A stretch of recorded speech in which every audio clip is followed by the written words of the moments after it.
Today marks the official reopening of the Orlando Citrus Bowl. $207 million, and 9 months later, this place is ready for some football. An energized crowd, amazing band performances, and an overtime win made this game everything it should be, a Florida classic. 6 weeks into the season, and the UCF Knights finally opened conference play. We got a cross-town rivalry, Bayside versus Heritage, only 7 miles apart. Jeff Driscoll was the #1 quarterback coming out of Hagerty High School, expected to be the next star at the University of Florida, following in the footsteps of Steve Spurrier, Danny Warfel, and Tim Tebow. An undefeated start to the season and a healthy voting turnout at WFTV.com have landed us at South Lake High School for tonight's You Pick 'em Matchup of the Week. They say money can't buy you happiness, but apparently it can buy you a new football coach. Athletic Director Jeremy Foley had a smile on his face today as he introduced Jim McElwain. What an honor. And how humbling it is to be a part of one of the greatest brands in all of college athletics. But it came at a steep price. The University of Florida will pay Colorado State a total of $5 million. However, with his previous head coaching experience and an offensive background, Jeremy Foley believes McElwain is well worth the price. He knows what it's like to compete in the Southeastern Conference. Obviously won 2 national championships in this league. He's recruited the state of Florida. Every single box kept getting checked next to Jim's name. Gator legend Tim Tebow has praised the hire of Jim McElwain, even though he is partially responsible for handing him his last collegiate loss. McElwain led Alabama to a win over the Gators in the 2009 SEC championship game. That was when the Gators had the #1 defense in the country. But a part of McElwain has always felt like he belonged in the swamp. First time I was actually in this state recruiting, that's when I knew I wanted to be a Gator, because I saw the influence and saw what it's all about.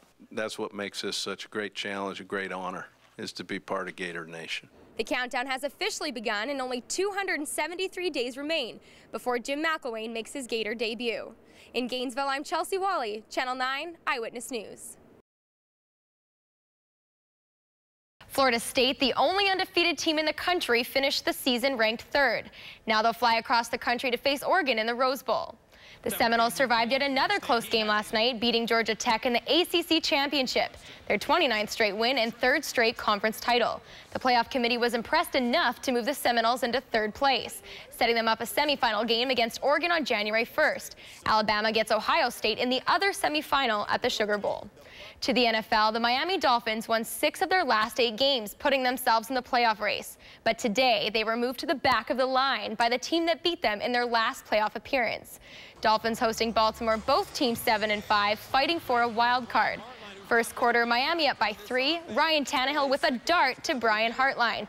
10-zip Fins. But in the third, it's now 10-7. Former UCF star Kamar Aiken gives the Ravens a 14-10 lead that Miami will never get back. Baltimore rushes for 183 yards as a team, including 2 touchdowns in the 4th. Miami falls at home 28-13. In Detroit, Tampa Bay 0-6 at home this year, but trying for their 3rd road win. This doesn't help, though. Calvin Johnson making Matt Stafford's job easy.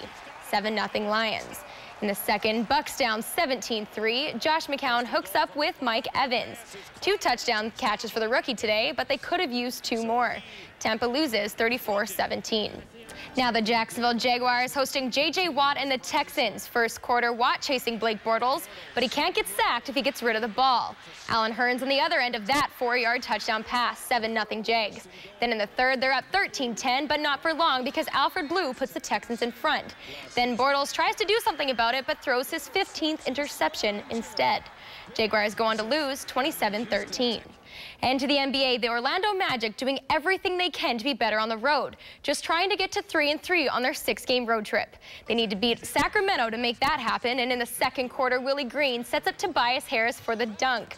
Magic led by 11 at one point, up 3 at the break. Then in the third, Harris tired of jamming like a boss, so he just throws up 4 3-pointers. He had 23 on the night as the Magic take it 105-96. Magic have a couple days off, then they're back at the Amway Center against the Wizards. We'll be right back.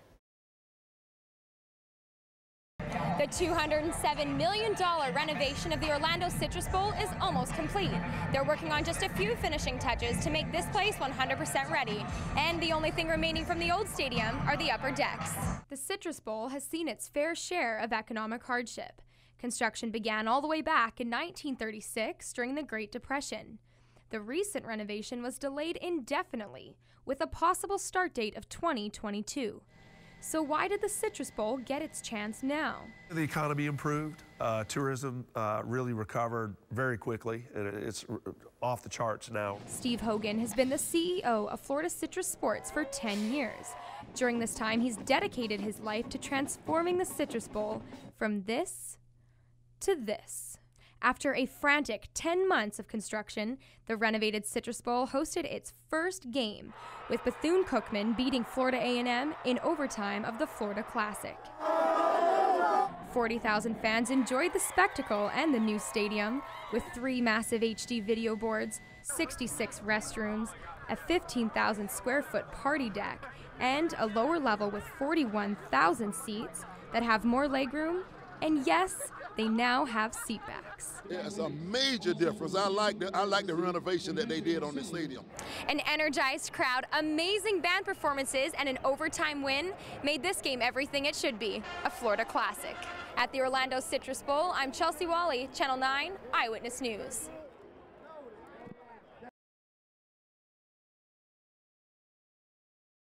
It's been the worst kept secret in soccer for more than a year. You know, we're talking about one of the world's global names, one of the best players of probably the last 20, 30 years. Orlando City wanted to add the Brazilian David Beckham. Now this crowd of hundreds are waiting at the airport to greet him. Kaká opted out of his contract with AC Milan in Italy, clearing his path to sign with Orlando City, making him the highest paid player in MLS history with a salary of $7 million. The team plans to officially introduce him tomorrow, but city leaders are already praising the news. Tomorrow's announcement of the signing of Kaká, who is the most important Brazilian player in the world, that's going to increase the popularity of our city's team with Brazilians that want to travel for soccer. The 32-year-old midfielder has scored more than 100 goals, and he was named the best player in the world in 2007. Kaká will be loaned to his home club, Sao Paulo, before headlining Orlando's first MLS roster in 2015. Now with the announcement that Kaká is going to be playing for Orlando City when they start their first Major League season next year, it really just continues to create momentum for MLS here in Orlando.